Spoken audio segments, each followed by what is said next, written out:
The year was 1851, and Alabama was a land that wore its contradictions like a second skin. Elegance built on cruelty, civility masking rot. Cotton ruled everything. The air smelled of it, heavy with the powdery scent of money and sweat. Mansions rose from the red clay like monuments to pride, their white columns gleaming in the sunlight as if to defy the decay that festered behind them. In those years, the word order meant control. Control over land, over lives, over silence. It was a society where power was inherited, where morality was preached but rarely practiced, and where secrets could survive only as long as the ones keeping them remained feared or adored. The Whitford plantation stood as a symbol of that world. Spread across hundreds of acres of fertile Alabama soil, it was a place that radiated importance. To the neighbors, it represented stability and legacy. One of those old families that had weathered generations of storms and scandals without ever truly crumbling. The Whitfords were not the wealthiest family in the county, but they were respected, and in that world, respect was a form of armor. The house itself was grand but not ostentatious, a reflection of the woman who ran it. Evelyn Whitford. Evelyn was not a woman people spoke ill of. Even those who envied her did so quietly, with the kind of admiration reserved for those who seemed untouchable. She carried herself with the elegance of someone raised to maintain composure no matter what she felt inside. She had a voice that could calm a crying child and a gaze that could silence a room. Beneath her refinement, though, there was an intelligence that most overlooked. In a time when women were expected to smile, host, and bear airs, Evelyn had learned the art of watching. She noticed who flinched when her husband entered a room, who whispered when the day's work was done, who avoided her eyes. She had been born into a world that underestimated her, and that had always been her greatest advantage. Her husband, Thomas Whitford, was of a different breed.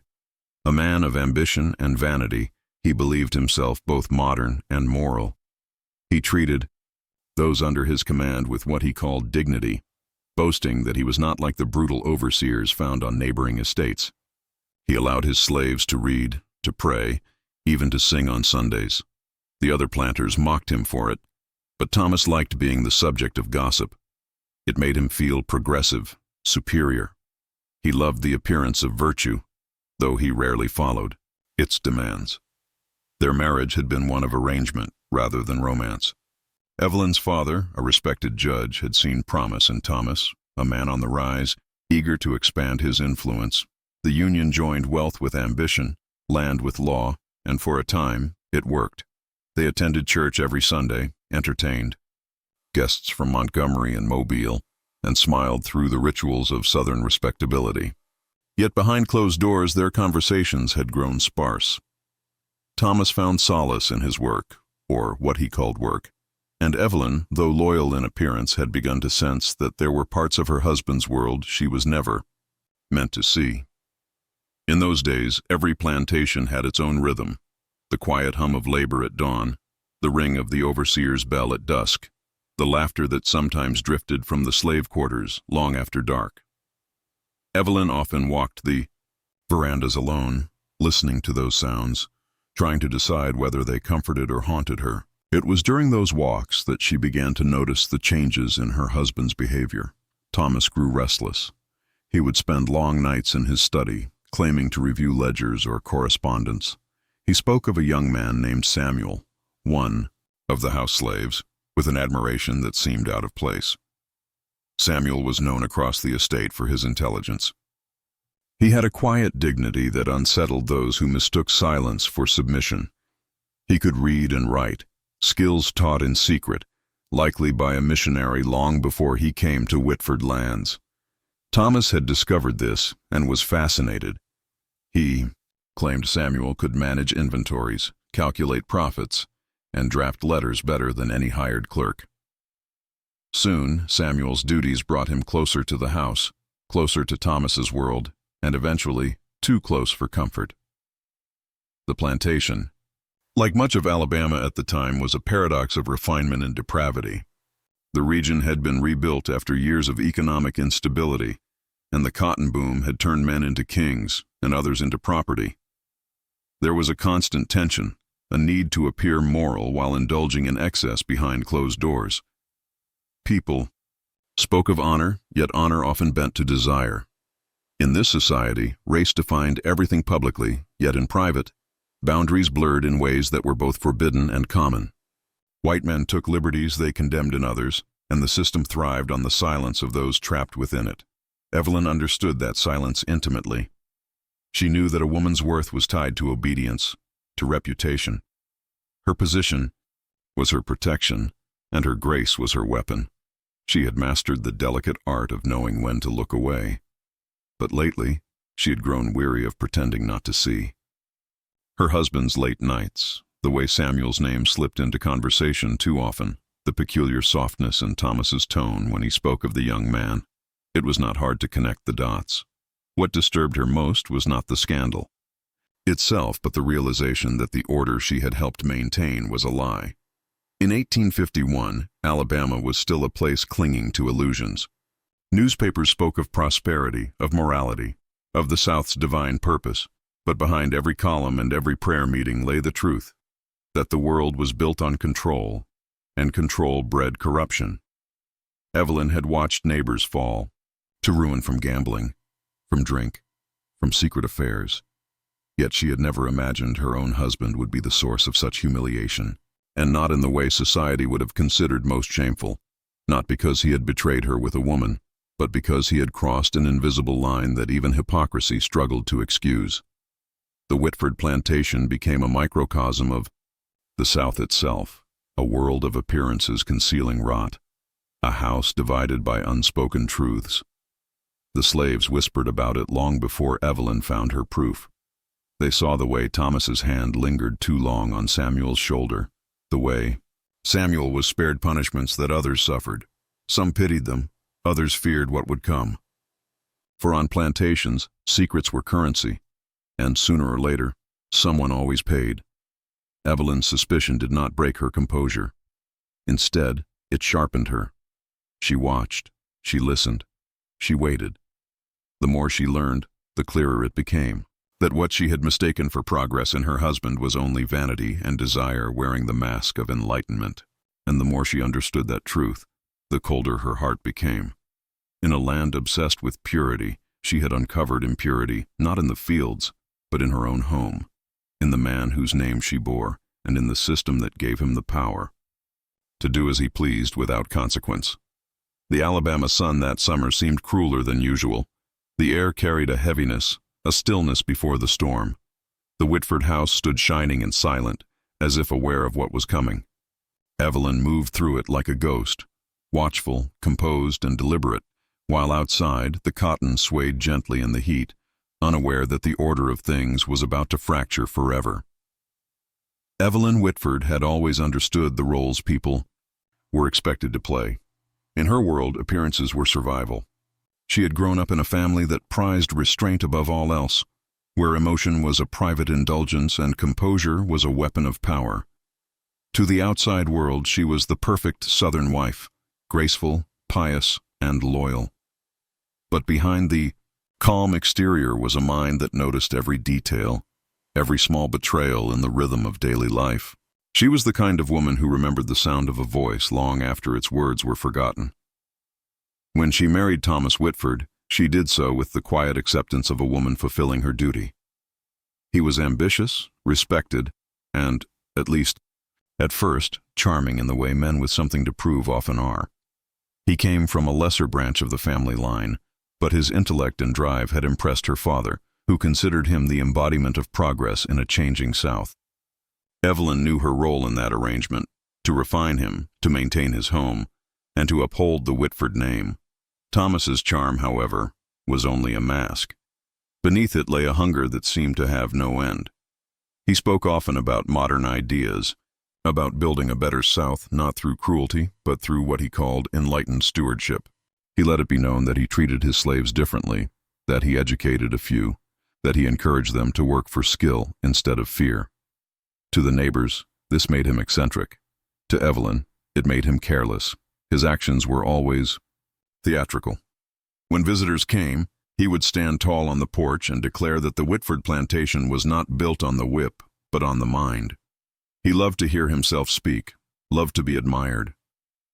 Yet Evelyn could see what others missed, the nervous energy beneath his confidence, the way his eyes darted when the conversation grew too close to the truth. She saw how his hands trembled slightly when he raised his glass at dinner. Thomas was a man at war with himself, and he wore civility like armor. Among the enslaved people who worked the estate, none drew more attention than Samuel. He was young, perhaps 22, with eyes that seemed to hold questions he dared not ask. His intelligence was rare and dangerous. Men like him did not go unnoticed for long. He had been bought from a Charleston auction 2 years earlier, and even then, stories followed him. He was said to have learned to read from a preacher's wife, to have been spared a whipping because he quoted scripture so flawlessly that the overseer hesitated. When Thomas purchased him, he spoke of it as an investment, saying that a bright mind is worth more than a strong back. At first, Samuel's presence was barely felt in the big house. He worked with the ledgers and correspondence, occasionally running errands for Thomas, rarely speaking unless spoken to. But Evelyn began to notice the way her husband's eyes followed him. It began innocently enough, a question about an account, a word of praise. Then, longer hours in the study, the sound of low voices long after midnight. One evening, during a dinner with guests from Montgomery, Thomas called Samuel into the dining room. It was unusual. Servants were expected to appear only when summoned, for service, not conversation. Thomas introduced him with a tone of pride that bordered on admiration. He spoke of Samuel's intelligence, how he could balance accounts better than any clerk, how he could write in a hand so neat it could pass for print. The guests smiled awkwardly, unsure whether to commend or criticize. Evelyn noticed that Thomas's voice softened when he spoke his name, as though it carried a private meaning.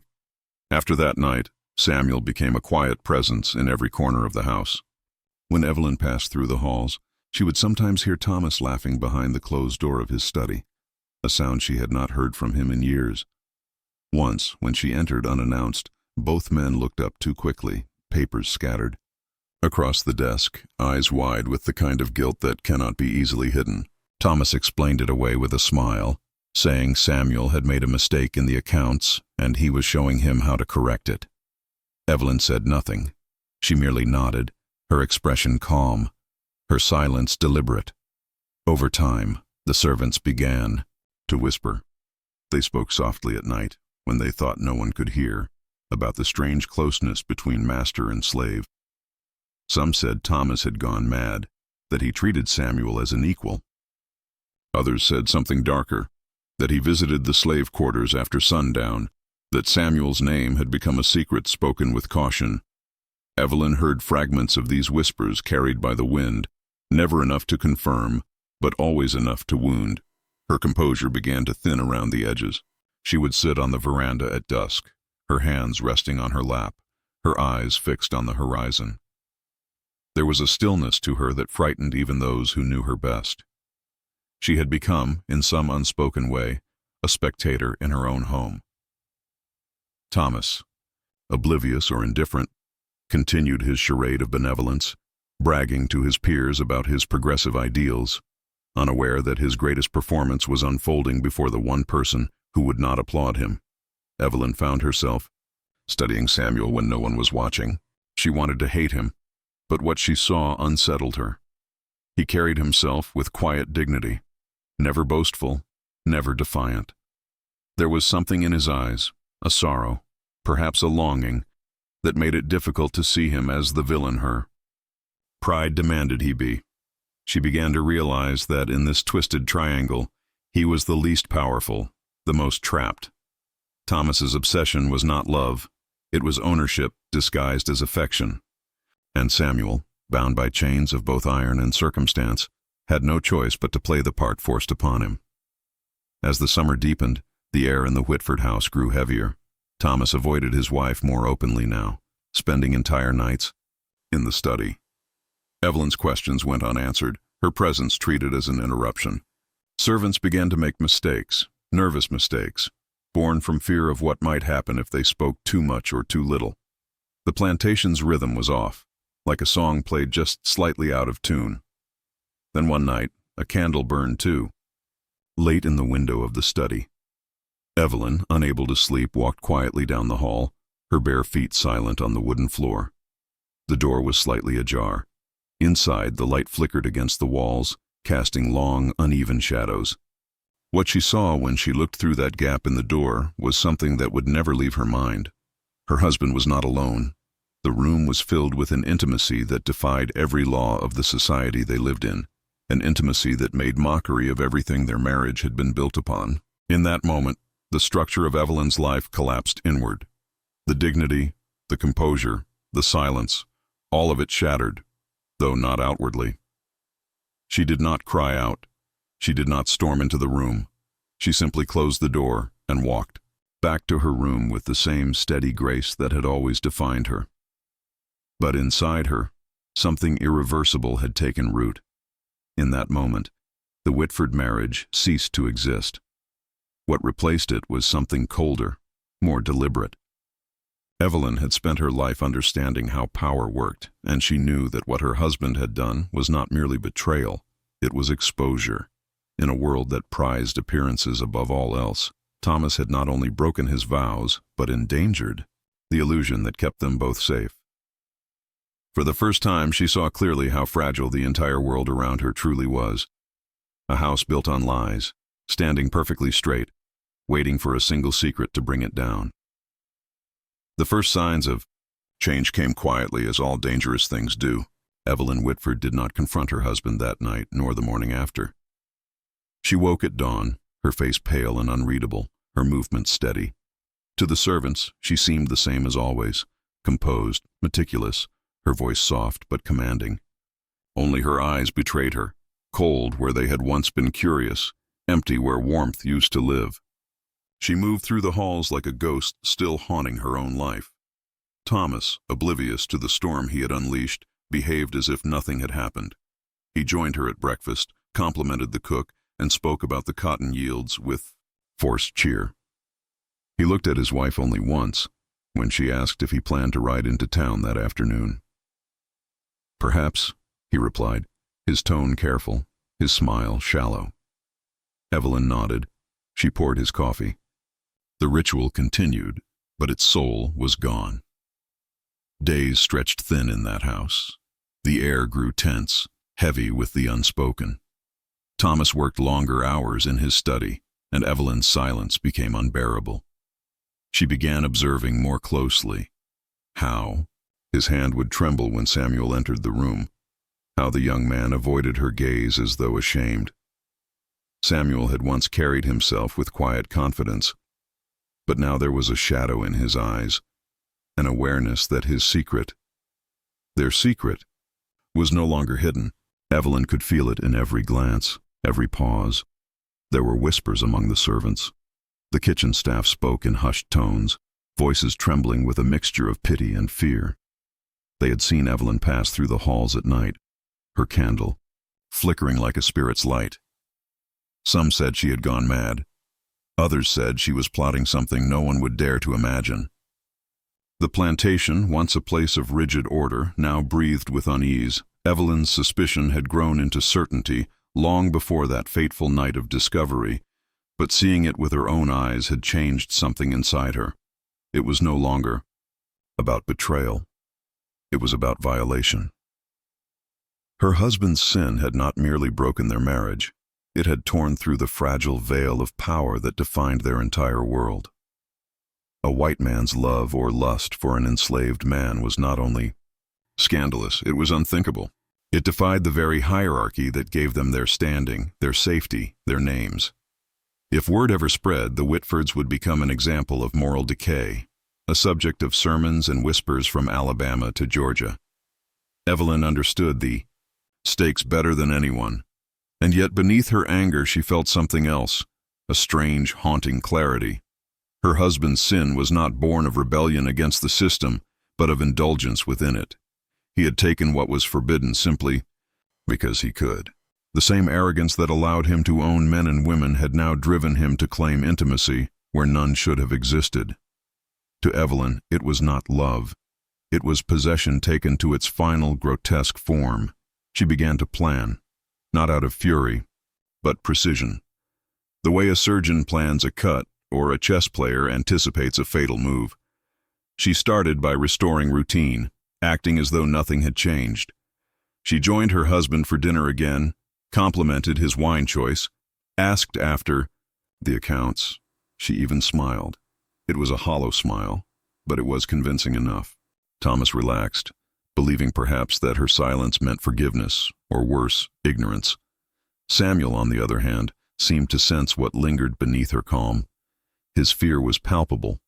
Whenever their paths crossed, he lowered his eyes, his hands trembling slightly as he served her tea or carried messages. There was a quiet plea in his demeanor, a wish to be unseen, to be erased from the center of the storm. Evelyn pitied him, but only in the way one might pity a man already drowning. Then came the night when Evelyn called the overseer to her parlor. It was unusual for her to summon him directly, even more unusual to speak of business matters, but she did so with quiet authority.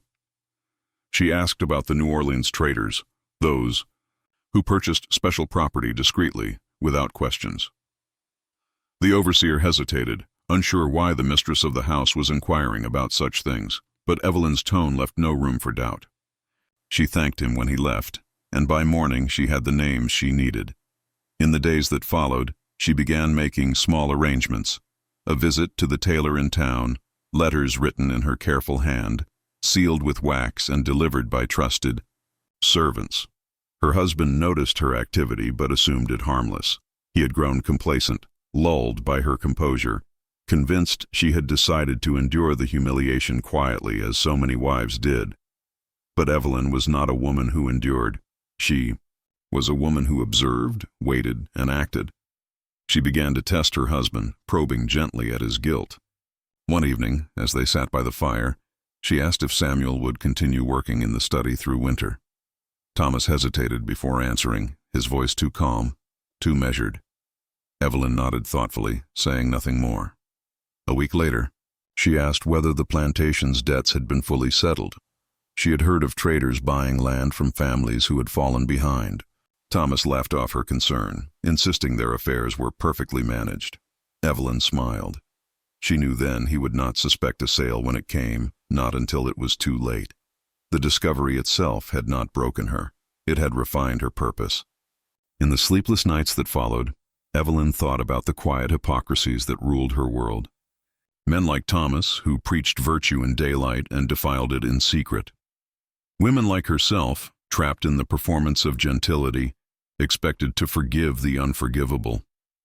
The enslaved, who bore every sin of their masters in silence, condemned for their obedience and punished for their defiance. It was all part of one vast machinery, and now that she had glimpsed its inner workings, she could no longer pretend not to see the rust. Sometimes she would walk to the edge of the fields, at sunset, watching the workers return from the day's labor. The sky would burn red over the cotton, and the sound of weary footsteps filled the air. She would look at Samuel from a distance, his movements slower now, his expression haunted. She wondered if he blamed her, or if he understood that her wrath was not truly aimed at him, but at the man who had chained them both to disgrace. The tension in the house became unbearable. Even the air felt thick with anticipation, as if the walls themselves knew what was coming. Evelyn began spending her nights in the guest room, claiming insomnia, while Thomas buried himself in his study, where the smell of whiskey lingered long after dawn. He was unraveling slowly, though he did not yet realize it. One evening, the overseer returned with news. A trader from New Orleans was passing through within the week, a man known for his discretion. Evelyn dismissed him quickly, but her heart raced. The timing was perfect. She began preparing documents, ledgers, inventories, signatures, all forged with the precision of someone who had lived her life mastering details. In her mind, she rehearsed the transaction again and again, not as vengeance but as restoration. Her world had been violated, and she would repair it in the only language that power understood: ownership, sale, control. She would make the transaction that would cleanse her home of sin, even if it meant condemning her husband to the very fate he had imposed on others.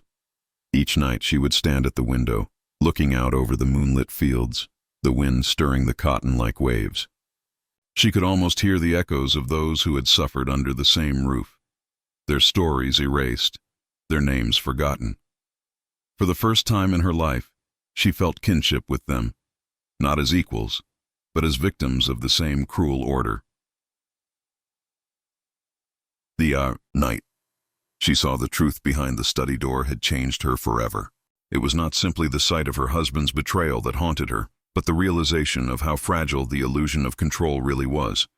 Everything, the house, the land, the marriage, was built on lies that could collapse with a single act of defiance. And as she stood there, watching the candlelight flicker across her husband's desk, Evelyn knew she was done pretending. The days following her decision felt strangely calm, as though the world itself had accepted her resolve. Evelyn Whitford moved through her routines with meticulous precision, each gesture measured, each word chosen carefully. The plantation seemed quieter than usual, as if holding its breath. The servants avoided her eyes, sensing something shifting. In the air, a stillness before the storm. She ate her meals in silence, wrote letters late into the night, and spoke to her husband only when necessary. To anyone watching, it appeared she had retreated into the expected silence of a humiliated wife. In truth, she was calculating. Thomas, preoccupied with his own guilt and fear, mistook her composure for surrender. He avoided the subject of Samuel entirely, convincing himself that what had happened between them could remain buried. He believed the silence that now filled the house was safety returning. It never occurred to him that silence could also be the sound of judgment preparing its verdict. He had grown comfortable again, returning to his old mannerisms, the polite husband, the plantation master, the man who believed himself untouchable. Evelyn watched him, day after day, with the cold clarity of someone studying a specimen. She no longer saw a husband, she saw a symbol.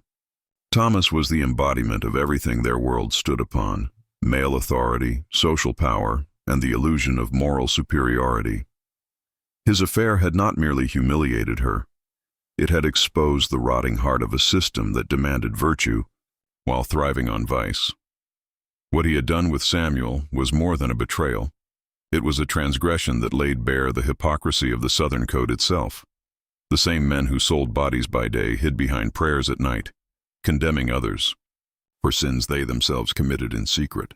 Thomas had become the living proof of that corruption, and Evelyn would not let him escape the consequences. It began with a letter. She wrote it in her study one afternoon, the ink gliding smoothly across the parchment. It was addressed to a traitor in New Orleans, a man whose reputation lived in whispers. He was known for buying both people and silence, a man who trafficked not only in flesh, but in secrets.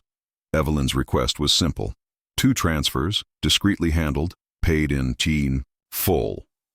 The language she used was the same that filled hundreds of such letters across the South.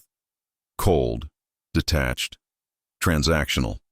There was nothing in the tone to suggest that one of the names she offered was her own husband's. When the traitor's reply came, she read it at her vanity, her reflection calm in the mirror. The arrangements were possible, he said. Payment and signatures would be required. Transport could be arranged within the week. She folded the letter neatly, locked it in her drawer, and went about her day as though nothing had changed. That night, she stood in the doorway of Thomas's study, watching him work by lamplight. The glow fell softly across his face, illuminating the faint lines of wear that guilt had etched there. He looked older than his years, though still proud, still unwilling to admit the truth of what he had become. For a moment, Evelyn felt something almost like pity. Then it passed.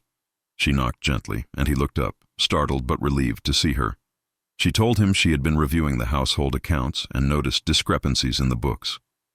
He frowned, confused, and she suggested that perhaps Samuel had made mistakes.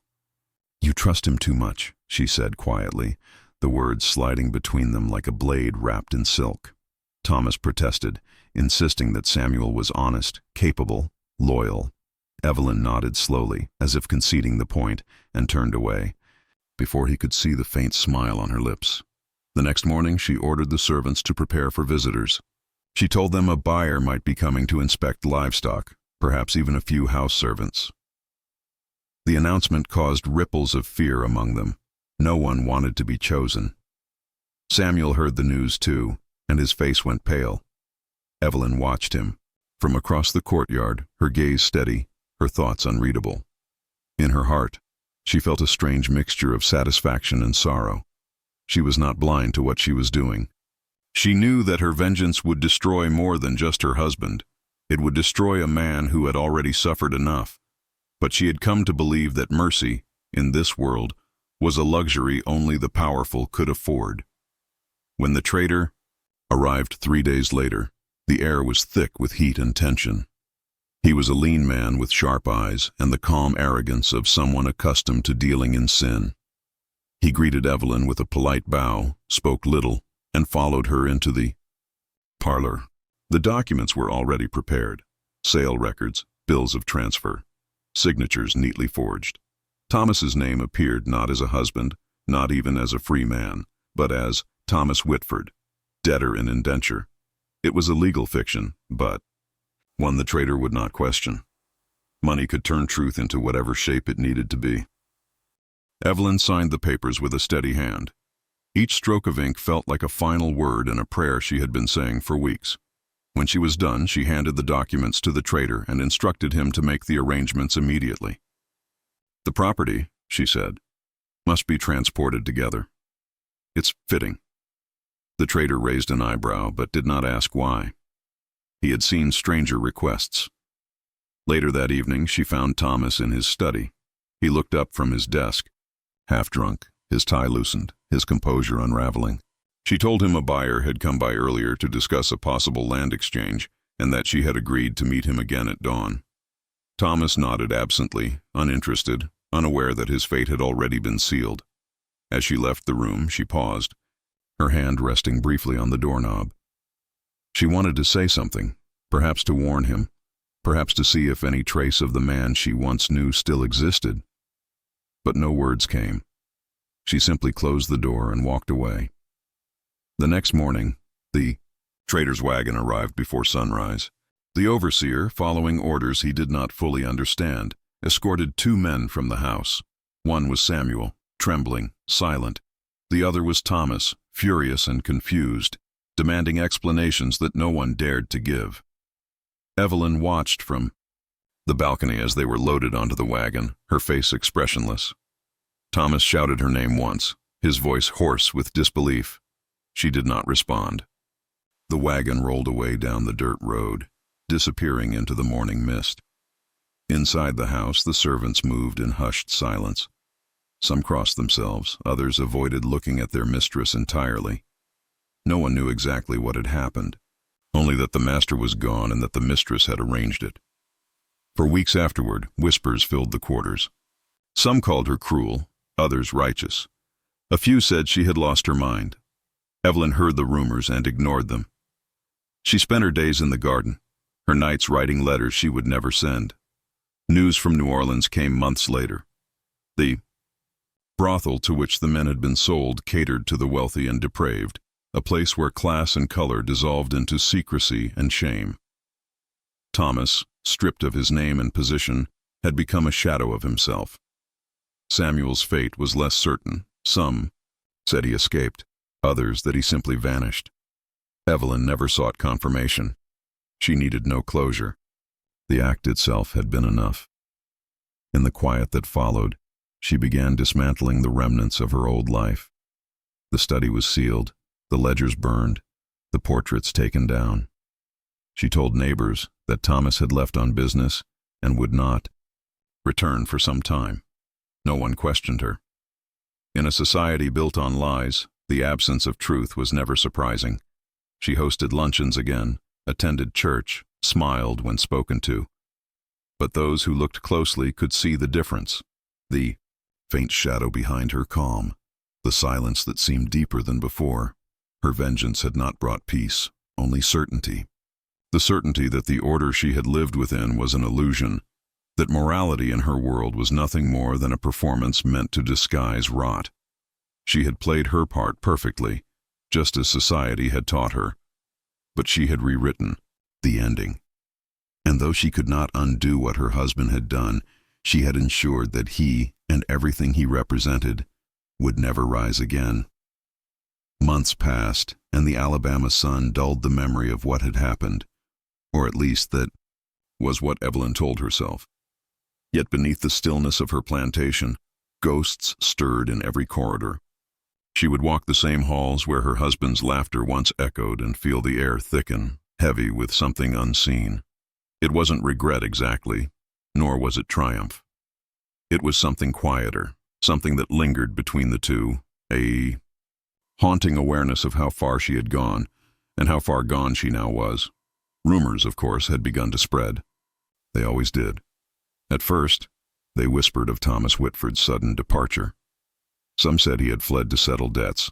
Others claimed he had gone north under a false name. But as weeks turned to months, stories twisted into darker shapes. There were murmurs that the mistress of the Whitford plantation had done away with her husband, that she had grown cold and strange after discovering something she was never meant to know.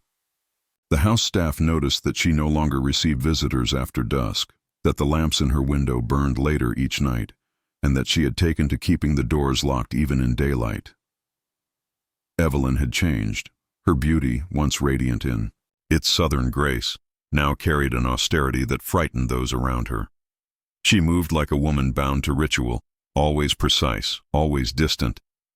She stopped hosting dinners, stopped attending church, and dismissed any servant who asked too many questions. The neighbors pitied her at first, then began to avoid her altogether. Isolation grew not by choice, but by consequence. In the South, a woman without a husband was a wound in the social order, especially one who showed no sign of mourning. One evening, a letter arrived sealed with wax she didn't recognize. It was from New Orleans. The handwriting was careful, almost delicate, and the message brief. Your request has been fulfilled. The man did not survive the winter. There was no signature, no name, just the finality of that single sentence. Evelyn read it twice, folded it neatly, and slipped it into the drawer beside her bed. She sat there in silence for nearly an hour, the lamp flickering low, her face unreadable. Then, without warning, she began to laugh. Not loudly, not cruelly, but with the exhausted laughter of someone who had finally reached the end of something vast and terrible. But peace did not come. Instead, the nights began to turn against her. She started waking to faint sounds, the creak of the hallway boards, the soft clatter of glass, the whisper of a door that no longer stayed shut. Sometimes she thought she heard voices in the wind, outside her window.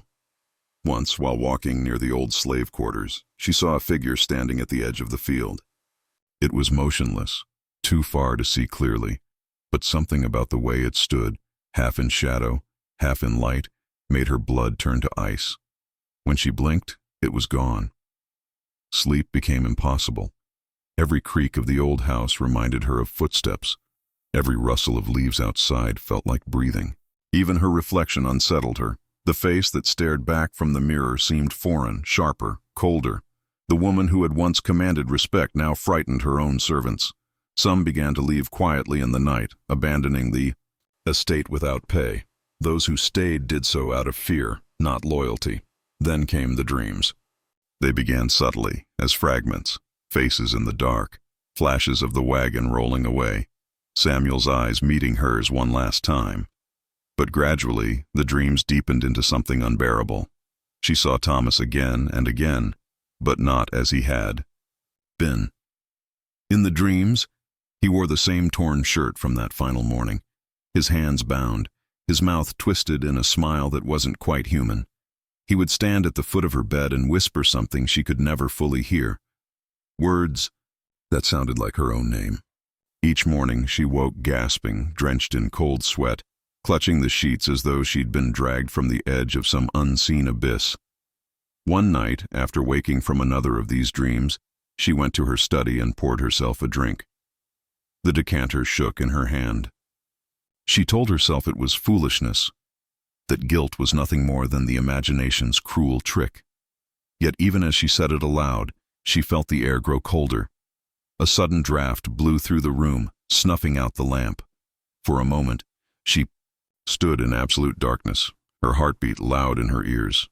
Then she heard it. A soft, measured knock from the hallway. Not frantic, not accidental. Deliberate. She froze, her throat dry. The servants were all asleep, the doors locked. The knocking came again, closer this time, followed by the faint scrape of footsteps. She lit a candle, its flame trembling, and moved toward the sound.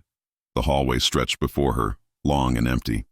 The portraits of her ancestors loomed in shadow, their painted eyes glinting with faint reflections of the candlelight. She whispered Thomas's name once, the sound barely escaping her lips. Silence answered. But then, at the far end of the hall, the door to her husband's old study creaked open on its own. Evelyn's hand shook, the candlelight flickering wildly. The smell of smoke and earth filled the air.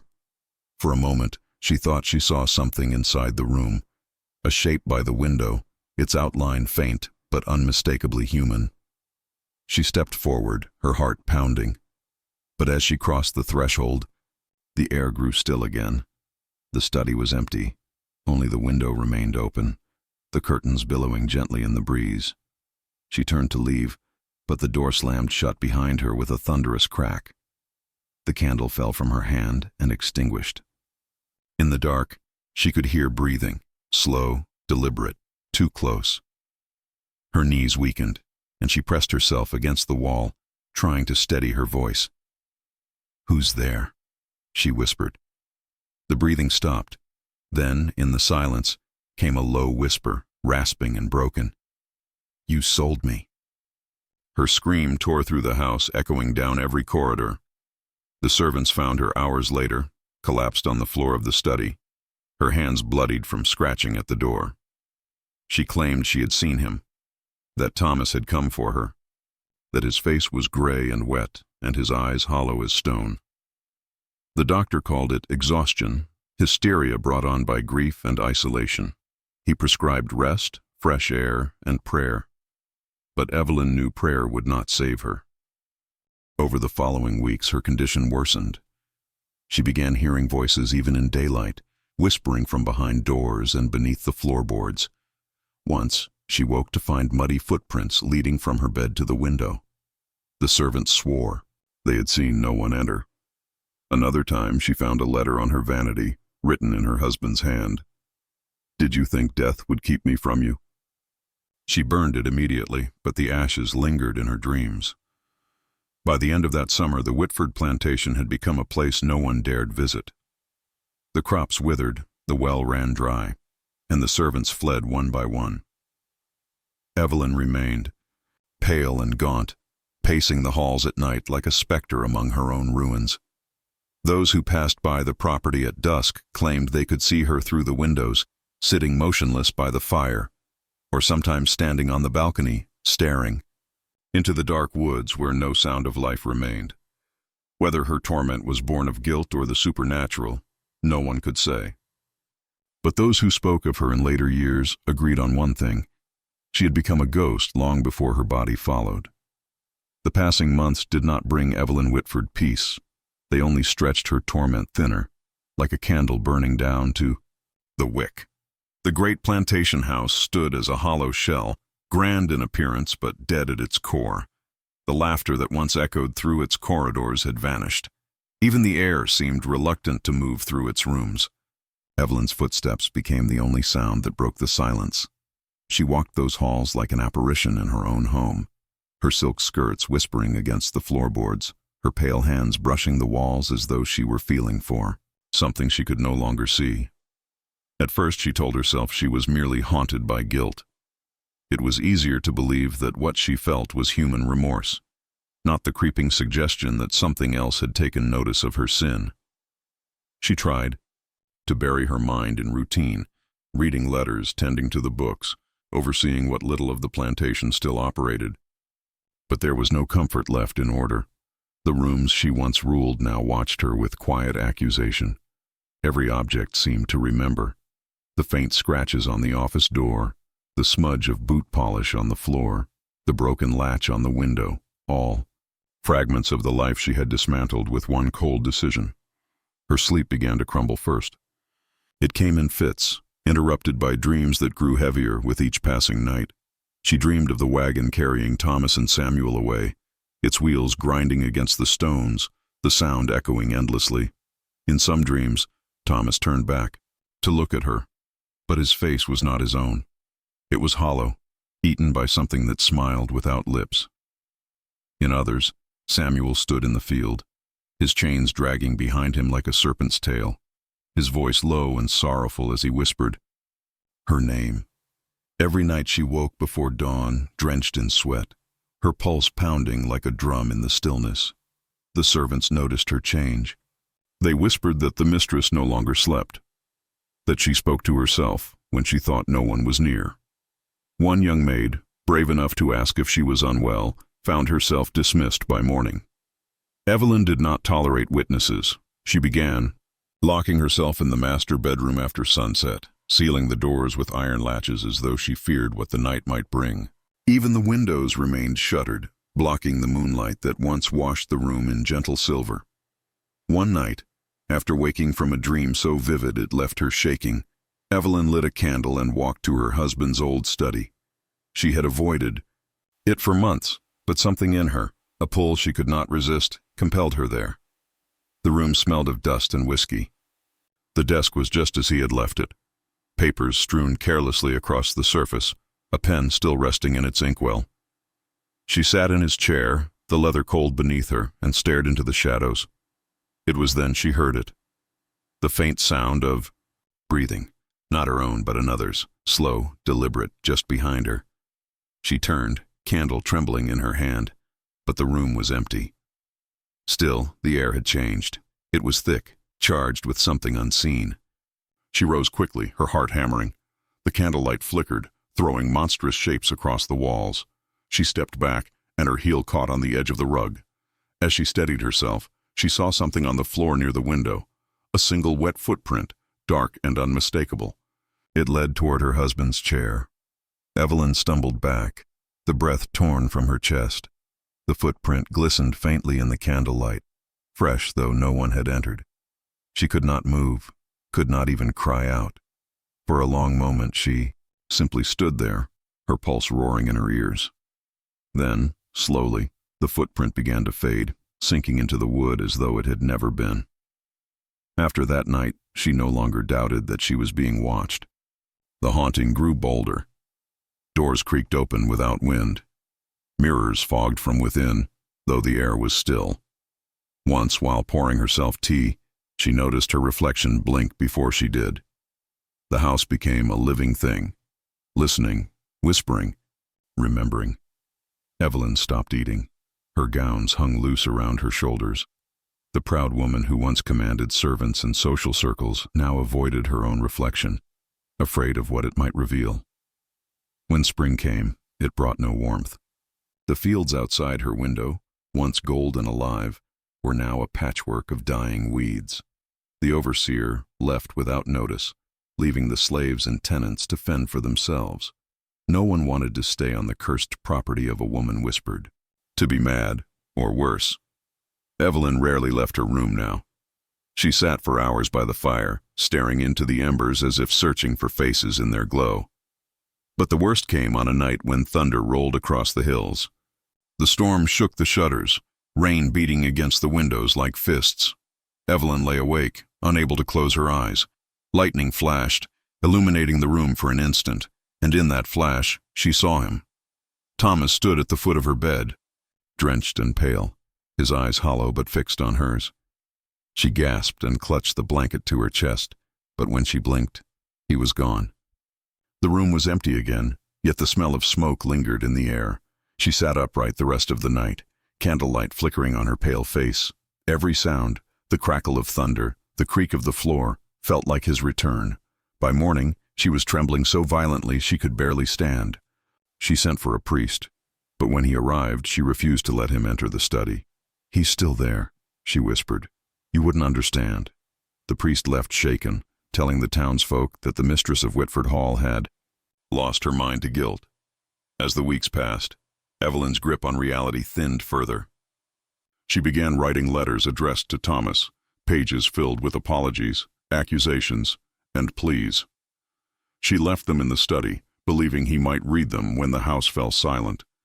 Some nights she swore she heard his voice answering a low murmur from the corner of the room, warm and venomous at once. "You sent me to the fire," it would say. "Now the fire lives in you." The servants who remained spoke of screams in the night, of objects moving on their own, of the mistress wandering the halls barefoot, muttering to unseen company. One morning, a cook found her standing in the parlor before dawn, her hand pressed to the window pane. When asked what she was doing, she whispered, "He's in the field again. He's waiting for me to come." But when the cook looked outside, there was nothing but fog. The final break came quietly. On a still gray afternoon, Evelyn lit every lamp in the house, one by one, until the great mansion glowed like a beacon in the mist. Then she disappeared into her husband's study and closed the door. Hours passed. The servants heard nothing but the rain against the glass. When they finally forced the door open, the fire had burned low, and Evelyn sat in the chair by the desk, her head tilted, her eyes open and glassy. On the wall above the fireplace, words had been written in ash. "Together now." The doctor who examined her said it was exhaustion, that her heart had simply given out. But those who saw her that night swore they felt a chill unlike any storm could bring. They said the room reeked of smoke, though no fire burned, and that the portrait of Thomas Whitford above the mantel, long thought destroyed, had somehow reappeared, the paint fresh and glistening, his eyes dark with something that almost seemed to move. By the winter of 1852, the Whitford plantation had fallen into ruin. The fields, once alive with the hum of labor and the shimmer of green under the Alabama sun, now lay in silence, frozen in neglect. The white fences had splintered, vines crawled over the veranda, and the great house stood like a monument to decay. Those who rode past on the dirt road avoided looking directly at it. They said it had become a house where the dead still walked, where the mistress spoke to shadows, and where no living thing lingered long. Inside, Evelyn Whitford drifted through her days as if she were only half alive. The servants had all gone now. No laughter, no voices, no clatter of dishes in the morning. Just the echo of her footsteps against wooden floors and the faint creak of the walls in the night. Dust gathered on the furniture, curtains hung heavy with damp, and the mirrors were all covered with cloth. She couldn't bear to see herself anymore. Each time she caught her reflection, she saw the same thing, the hollow eyes of a woman she no longer recognized. The townsfolk whispered that she had gone mad, that she was cursed for what she had done. Some claimed to see lights flickering in her windows long after midnight. Others swore they heard music from the old piano room, though no one had touched the keys in years. Once, a local preacher tried to visit her, bringing with him a Bible and a trembling sense of duty. He knocked at her door, but when she finally appeared, pale and thin in a faded silk gown, her voice was little more than a whisper. "The Lord doesn't come here anymore," she said softly, and closed the door before he could speak another word. Evelyn's mind had begun to unravel, though in ways both lucid and terrifyingly aware. She kept a journal now, a habit she had taken up to quiet the noise in her head. The entries were written in small, precise handwriting, though the content slipped between reason and madness. "He comes at night." One entry read, "He knocks on the study door and waits for me to answer. The smell of smoke follows him. Sometimes I think I hear Samuel too, singing from the fields that no longer grow." Another entry, written days later, simply said, "I tried to sleep, but the house remembers everything." What the house remembered was something Evelyn could never erase. Every hallway held a memory, every door a story. The parlor still carried the scent of cigars and sweat from the night she discovered them. The study still bore the faint mark of her husband's boots, the last place he had stood before she betrayed him. The silence of the place became its own kind of voice, soft, persistent, reminding her that there was no such thing as forgetting. As the winter deepened, Evelyn began lighting every lamp at night, afraid of what the darkness might bring. She slept little, if at all. Sometimes she thought she heard whispering outside her door, sometimes footsteps on the stairs. The sound always stopped when she turned her head. But one night near the end of January, the whispers didn't stop. They grew louder, closer, until they seemed to come from inside the walls themselves. She rose from bed trembling, clutching a candle, and followed the sound down the corridor. It led her to the cellar door. The air was heavy, thick with the scent of mold and earth. She hesitated, the flame of her candle flickering violently, then descended the narrow steps. The stone floor was cold beneath her bare feet. At the far end of the cellar, something gleamed in the half-light, a chain, rusted and broken, lying across the dirt. Her breath caught. She knew that chain. It was Samuel's. She had ordered it removed after the sale, yet here it was, coiled like a serpent, untouched by time. And then she saw it.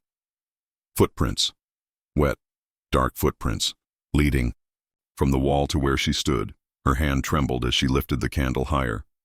The air shifted, and the flame stretched sideways, pulled by something unseen. From the shadows beyond the chain came the faintest sound, a whisper, almost gentle. "You remember me." The voice was low, steady, unmistakable. She froze. Her candle sputtered, then went out. The darkness that swallowed her was absolute. They found her the next morning at the foot of the cellar stairs. The candle had burned down to a puddle of wax near her hand. Her face was turned upward, eyes open, mouth slightly parted. There were no marks of struggle, no sign of violence, yet her hair had turned completely white. The doctor who examined her said it was fright, too much solitude, too much guilt. But the old housekeeper who came to see her one last time shook her head and whispered, "She saw what she sent away." After her death, the property was abandoned. The legal heirs refused to claim it, saying they wanted nothing to do with this Whitford name. For years it stood empty, windows shattered by storms, roof sagging under the weight of rot and memory. Travelers passing through would sometimes glimpse a figure in the upper window, a woman in white, motionless, watching the road. Those brave enough to approach swore they could hear faint voices, low and mournful, echoing from inside. But time has a way of burying even the darkest stories. The plantation eventually disappeared beneath the earth, reclaimed by vines and moss. By the end of the century, only fragments of the foundation remained. A few locals still spoke of the place, usually in hushed tones around fires. They said the land was cursed, that animals refused to graze there, that no grass grew on the spot where the house once stood. In 1907, a historian researching lost estates of the antebellum South came across the Whitford records in a courthouse archive. The documents were sparse, an inventory of property, a few letters, a deed of sale. But tucked among them was something else, a single page torn from a personal journal. The handwriting was faint, but still legible. It read, "The price of shame is never paid in gold, it is paid in echoes." The historian filed it away without comment, never knowing whose hand had written it. The story of Evelyn Whitford faded into obscurity, reduced to rumor and half-truth. Yet for those who lived near the site where her home once stood, the legend never quite disappeared. On quiet nights when the wind moves through the trees just right, some say they can hear faint piano notes drifting through the dark. Others swear they've seen a woman standing near the ruins, her hair pale as frost, her eyes searching for something only the dead can find. The world moved on. Cotton fields turned to roads, plantations to neighborhoods, names like Whitford, forgotten by history. But every so often, when the ground is disturbed by construction or flood, a relic surfaces, a rusted key, a broken brooch, a single chain link turned black with age. Each time, the workers who find it claim the air grows colder, as though the land itself remembers, and maybe it does. Maybe some places never forget what they witnessed. Maybe the walls that once heard lies and prayers, laughter and screams, hold those sounds forever, replaying them in the silence between seasons. What happened in that house in 1851 was never truly buried. It was absorbed, like blood into soil. The Whitford story remains invisible but alive, carried in the whisper of wind through the trees and in the uneasy stillness that settles when night falls across the old Alabama ground where one woman's vengeance became her undoing. If this story unsettled you, if it made you question what lies buried beneath the polished myths of Southern history, then you've just seen a glimpse of how truth hides in the shadows. The tale of Evelyn Whitford isn't just about vengeance or betrayal. It's about the weight of silence, the price of pride, and how the ghosts of our past never truly stay buried. These forgotten corners of history, where cruelty, passion, and retribution intertwine, are the ones that shape who we are, even when we pretend they never happened. If you believe stories like this deserve to be told, to be heard instead of erased, then take a moment to subscribe. Join a community that looks beyond what the history books allow, where each week we uncover another dark, unsettling truth from the world's hidden past. Every story leaves a question behind. Every mystery invites you to look closer. Share your thoughts in the comments. What do you think drove Evelyn to her breaking point? Was it madness or justice? Could her husband's secret have remained hidden, or was fate always waiting to expose them both? Your interpretations bring these forgotten stories back to life, so don't hold back, subscribe, comment, and keep the fire of history's buried voices alive. Because the past isn't dead, it's only waiting for someone willing to listen in the dark.